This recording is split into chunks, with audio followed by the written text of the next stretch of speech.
Okay, and for the last one, we are trying to solve. So what we're going to do is we are trying to solve for x. You're always trying to get the x by itself.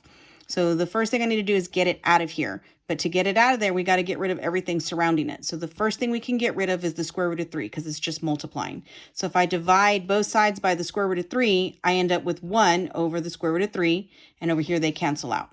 So now it's done. And so that's gone. Now I need to get rid of the tangent because the tangent is what's keeping the x tied up with that pi over 2.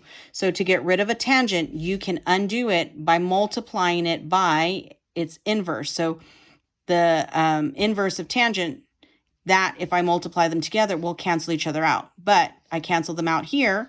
I multiplied on this side, and now it comes over here. So now this is the arc tangent of 1 over pi over 3.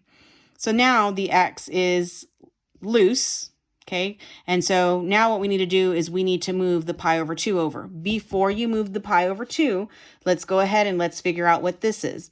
Using our chart, we know that the tangent would be 1 over square root of 3 would be pi over 6.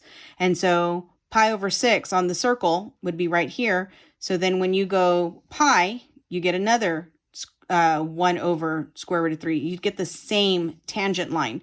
And so pi. So when we solve this, we call it pi over 6 plus pi k.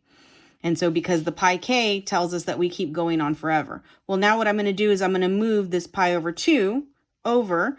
And so then I'm going to work that out, which is done over here. And now we get negative pi over 3.